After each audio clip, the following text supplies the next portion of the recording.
पंचम श्रेणी पिलामाने आज भिडियो में आलोचना करबा तुमर ओडिया कार्यपुस्तिका बहिर कार्यफर्द 21, 22 एवं 23 को आलोचना करबा जोटा कि तुमर आकलन 7 पेज नंबर अच्छी 41। तो पिलामाने चैनल को नुआ आसले चैनल को सब्सक्राइब करनब एवं वीडियो को सांग मानक सहित शेयर करदब। तमे प्रथमे देखिबा कार्यफर्द 21। कार्यफर्द 21 रे कोन दिया है देख आकलन 7 कार्यफर्द 21 प्रश्न प्रथम प्रश्न दिया शिक्षक शब्दर विपरीत लिंग प्रकाश करुवा शब्दटी लिख। तो शिक्षक शब्दर विपरीत शब्द कौन शिक्षयित्री शिक्षयित्री। तापर प्रश्न 2 सूर्योदय शब्दर विपरीत अर्थ बुझाउथिबा शब्दटी लिख। कौन हम सूर्यास्त कौन लिखब सूर्यास्त सूर्यास्त। तापर प्रश्न 3 तले दिया जाइथिबा शब्दटी को वाक्य रे व्यवहार कर। कौन शब्द दिया है धीरे धीरे। तो लिखिबो रोगीटी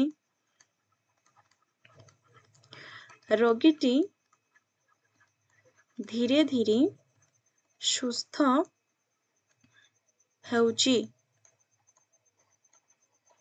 बुझियला। तापर प्रश्न 4 रे कौन प्रश्न अछि देख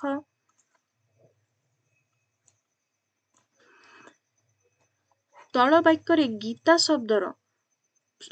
शब्द बदल आउ केउ शब्द व्यवहार कले वाक्यर अर्थ बदलिबो नाही ताहा तल कोठरी लेख। कौन अछि देख गीता प्रतिदिन विद्यालय को जाए गीता भल पाठ पढ़े। तो कौन लिखिबा हमें लिखिबो गीता प्रतिदिन विद्यालय को जाए गीता प्रतिदिन विद्यालय को जाए। तापर आउ थरे गीता अच्छी तो ये लिखिदब से भल पाठ पढ़े से भल पाठ पढ़े बुझेला। तापर प्रश्न 5 वाक्य रे थिबा क्रियापद तले गार दियो और ताहाको आउ थरे तल कोठरी रे लेख। जेमती रूपाली और मामाली दुई जण मिसी पढ़ुछंती। तो ये लिखिबो पढ़ुछंती क्रियापद एटा होची पढ़ुछंती क्रियापद ताहाको आउ थरे तल कोठरी रे लेख। तो ये लिखिदब पढ़ुछंती बुझियला। तापर प्रश्न 6 रे कोन अछि देखो बंधनी मध्यरु उपयुक्त अव्यय पद बाछि शून्य स्थान पूरण कर। एवं मध्य एवं त जदि तो अव्यय पद गुड़ा जदि एठी लिखिबो जदि कौन बापा जदि आसीबे तेबे मो पाई बही आनिबे लिखिबो जदि बापा जदि आसीबे तेबे मो पाई बही आनिबे। 7 नाच गीत परि आउ गोटे जुग्म शब्द लेख। जेमती नाच गीत गोटे जुग्म शब्द सही परि आमे आउ गोटे जुग्म शब्द लिखिबा भल मंद। तापर प्रश्न 8 रे कोन अछि देखो वाक्यटी को पढ़ प्रश्न तैयारी करी तल कोठरी रे लेख। वाक्यटी को पढ़िबा जापान को सूर्योदयर देश कुहा जाए। ता हम कोन करिबा प्रश्न तैयारी करिबा लिखिबो सूर्योदयर देश सूर्योदयर देश काहाकू कुहा जाए काहाकू कुहा जाए क्वेश्चन मार्क। प्रश्न 9 तल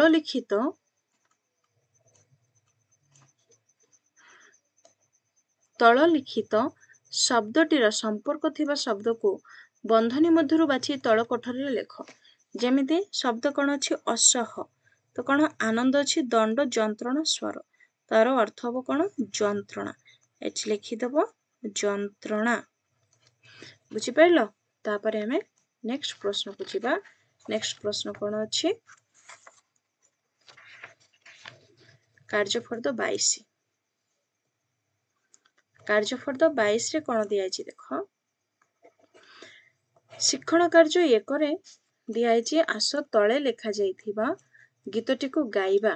हो माटी मोर केते निजर तापरि किए हेबो जन्म देई पाळई सही एकथा जानिथिबो मा स्नेहे मा ममता सरग ठारू बड़ ताहार गाली दांडर धूଳି जीवन गड़े मोर सबु कसन सहई सिना ହସି ହସାଏ ମତେ, ମା ଆଶିଷ ଜଗତେ ବଡ଼ ଭୁଲି ପାରିବି କି ସତେ।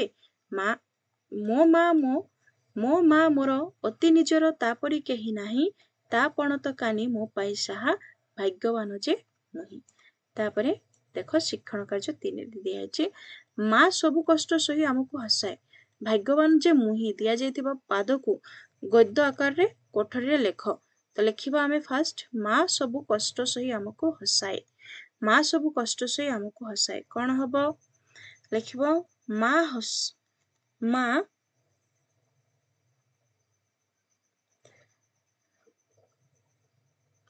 ମା ସ୍ନେହ ଏଠି ହବ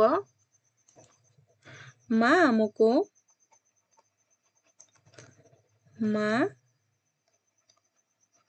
ଆମକୁ ହସେଇବା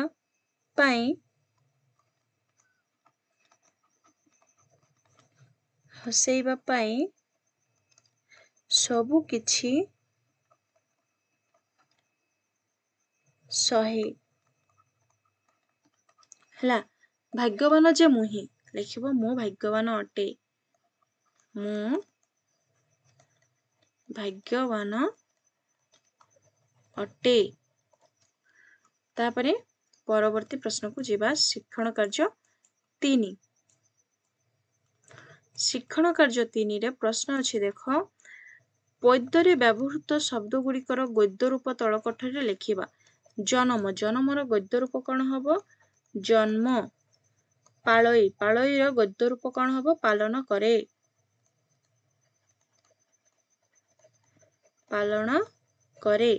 ସ୍ନେହ କଣ ହବ? ସ୍ନେହ। ତାପରେ ସରଗର ହବ ସର୍ଗ। ବୁଝିହେଲା? ତାପରେ ଶିକ୍ଷଣ କାର୍ଯ୍ୟ 4, କୋଇ ଶବ୍ଦ ସହିତ କାନ୍ଦର ଯେପରି ସମ୍ପର୍କ ଅଛି, ସେହିପରି ବନ୍ଧନୀରୁ ଖୋଜି ତଳ ଶବ୍ଦ ଗୁଡ଼ିକ କୋଠରୀରେ ଲେଖିବା। ଯେମିତି ଧାଇ ସାଇ, ହାଇ ହାଇ, ସାଇ ସାଇ, ଟାଇ ଟାଇ କଣ ହବ? ପବନ। ପବନ କଣ ହବ? ପବନ ହବ ସାଇ ସାଇ, ପବନ ସାଇ ସାଇ। ତାପରେ କଣ ଅଛି? ଖରା ଅଛି ଖରା କଣ ହବ? ଖରା ହବ ଟାଇ ଟାଇ। ଏଠି ଲେଖିଦବ ଖରା ଟାଇ ଟାଇ। ତାପରେ କଣ ଅଛି? ତାପରେ ଅଛି ମୁଣ୍ଡ। ଗରେ ଅଛି ମୁଣ୍ଡ କଣ ହବ? ମୁଣ୍ଡ ହବ ଝାଇଁ ଝାଇଁ। ଏଠି ଲେଖିଦବ ମୁଣ୍ଡ ଝାଇଁ ଝାଇଁ। ବୁଝିପାରିଲ? ତାପରେ ଶିକ୍ଷଣ କାର୍ଯ୍ୟ 5। ଶିକ୍ଷଣ କାର୍ଯ୍ୟ 5ରେ କଣ ଦିଆଯାଇଛି ଦେଖ, ଆସ କବିତାକୁ ପଢି ପଦର ଛାଡ଼ି ଯାଇଥିବା ଅଂଶକୁ ପୂରଣ କରିବା। ଯେମିତି କରେ ଅଛି, ତା ପଣତ କାନି ମୋ ପାଇଁ ସାହା, ଭାଗ୍ୟବାନ ଯେ ମୁହିଁ। ଭାଗ୍ୟବାନ ଯେ ମୁହିଁ। ତାପରେ ତାହାର ଗାଳି ଦାଣ୍ଡର ଧୂଳି, ଜୀବନ ଗଡ଼େ ମୋର, ଜୀବନ ଗଢ଼େ ମୋର, ମା ସ୍ନେହ ମା ମମତା, ସରଗ ଠାରୁ ବଡ଼। ଲେଖିବ ସରଗ ଠାରୁ ବଡ଼। ବୁଝିପାରିଲ? ତାପରେ ପରବର୍ତ୍ତୀ ପ୍ରଶ୍ନକୁ ଯିବା। ପରବର୍ତ୍ତୀ ପ୍ରଶ୍ନ କଣ ଦିଆଯାଇଛି ଦେଖ, କାର୍ଯ୍ୟ ଫର୍ଦ୍ଦ 23, ଶିକ୍ଷଣ କାର୍ଯ୍ୟ 1କୁ ଦେଖିବା ଆମେ। ଆସ ଗପଟିଏ ପଢିବା। କୃଷ୍ଣ ହେଉଛନ୍ତି ସ୍ନେହମୟୀ ମାତା ଯଶୋଦାଙ୍କର ଏକମାତ୍ର ସନ୍ତାନ। ଆଦରରେ ସେ କୃଷ୍ଣଙ୍କୁ ଦୁଃଖୀ ଧନ ନୀଳମଣି ବୋଲି ଡାକୁଥିଲେ। କୃଷ୍ଣ ଲବଣୀ ଖାଇବାକୁ ବହୁତ ଭଲ ପାଉଥିଲେ। ଯେତେବେଳେ ମାତା ଯଶୋଦା ଦହି ମୁହାନ୍ତି, କୃଷ୍ଣ ଲବଣୀ ଖାଇବାକୁ ତାଙ୍କ ପାଖରେ ଓଳି କରୁଥିଲେ। କୃଷ୍ଣ ସାଙ୍ଗସାଥୀଙ୍କ ସହ ପ୍ରତିଦିନ ଗୋରୁପଲ ନେଇ ବଣକୁ ଯାଉଥିଲେ। ଶ୍ରୀକୃଷ୍ଣ ଥିଲେ ଯଶୋଦାଙ୍କର ଅତି ପ୍ରିୟ। କୃଷ୍ଣଙ୍କ ବିନା ସେ ଲେଶ ମାତ୍ର ରହି ପାରୁନଥିଲେ। ତାପରେ ଦେଖ ଶିକ୍ଷଣ କାର୍ଯ୍ୟ 2। ଶିକ୍ଷଣ କାର୍ଯ୍ୟ 2ରେ ପ୍ରଶ୍ନ କଣ ଦିଆଯାଇଛି, ଆସ ଗପଟି ପଢି ପ୍ରଶ୍ନ ଗୁଡ଼ିକର ଉତ୍ତର ତଳ କୋଠରୀରେ ଲେଖିବା। କରେ କଣ ଅଛି? କୃଷ୍ଣଙ୍କର ମାଙ୍କ ନାମ କଣ? ଲେଖିଦବ କୃଷ୍ଣଙ୍କର ମାଙ୍କ ନାମ, କୃଷ୍ଣଙ୍କର ମାଙ୍କ ନାମ କଣ ଥିଲା ପିଲାମାନେ? ଯଶୋଦା। ଖ, କୃଷ୍ଣ କଣ ଖାଇବା ପାଇଁ ମାଙ୍କ ପାଖରେ ଅଳି କରୁଥିଲେ? ଲେଖିବ कृष्ण लवणी खाइबा पाई माँको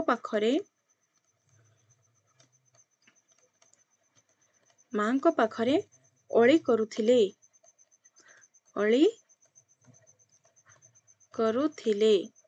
बुझेला। तापरे नंबर ग रे प्रश्न अछि यशोदा कृष्ण को आदर रे कौन डाकुथिले लिखिबो यशोदा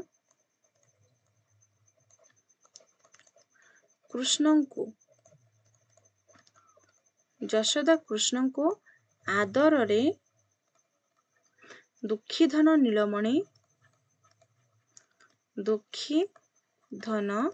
नीलमणि बोली डाकुथिले। तापरे घ कृष्ण प्रतिदिन कुआड़े जाउथिले उत्तर लिखिबो कृष्ण प्रतिदिन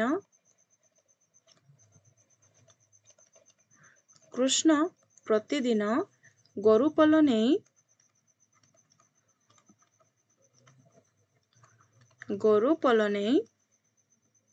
बन को जाउथिले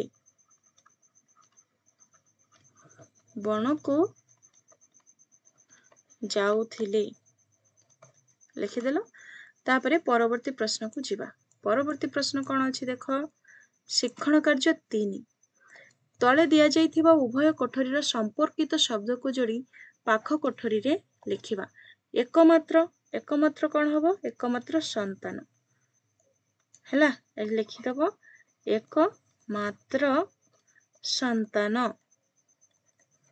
तापरे कौन हबो फेरिबा बाट एठी लिखिदबो फेरिबा बाट। तापरे स्नेहमयी माता एठी लिखिदबो स्नेहमयी माता। तापरे सांग साथी लिखिदबो सांग साथी बुझी पाइल। तापरे परवर्ती प्रश्न को जिबा। शिक्षण कार्य 4 बंधनी मध्यरु उपयुक्त प्रतिशब्द बाछि पाख कोठरी रे लेख। कर अछि संतान कोडा हबो पुत्र कोन लिखिबो पुत्र। ख लवणी कौन हबो लहुणी एठी लिखिबो लहुणी। तापरे माँ कौन हबो जननी बुझी पाइल। तापरे शिक्षण कार्य 5 रे कौन दिया देख तले दिया जाइथिबा शब्द गुरी को वाक्य रे व्यवहार करिबा और खाली घरे लिखिबा। गाई एठी मध्ये गाई अछि तो एई गाई रो अर्थ कोन एई गाई रे लिखिबो अंध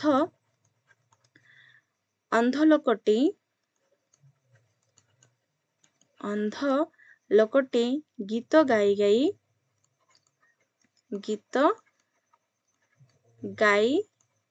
गाई भिक मागंती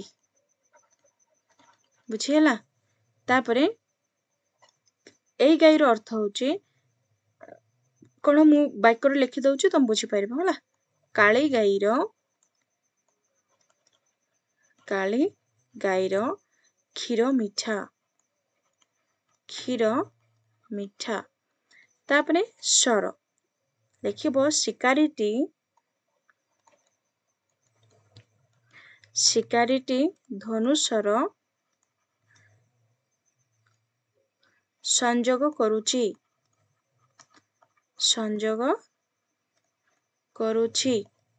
तापरे एई स्वरर अर्थ एई स्वर देकी करिबो कृष्णंकर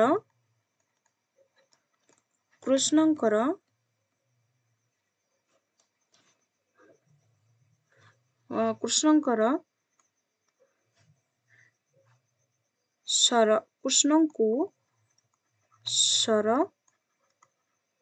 अति प्रिय लिखिबो अति प्रिय। तापरे नीति एई नीति रो लिखिबो नीति दिन केही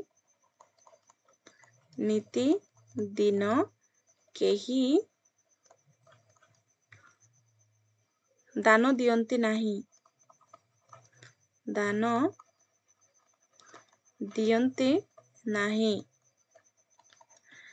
एई नीतिर अर्थ वाक्य लिखिब आमे विद्यालय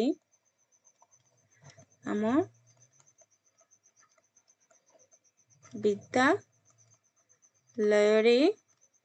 नियम मानी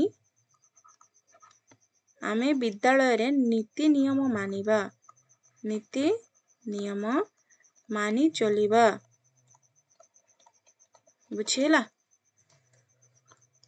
एतिक बुझी पाइलो तो पिला माने एतिकरे सइला चैनल को नुआ आसले चैनल को सब्सक्राइब कर नबो एवं वीडियो टी को सांग मानक सहित शेयर कर दबो थैंक्स फॉर वाचिंग।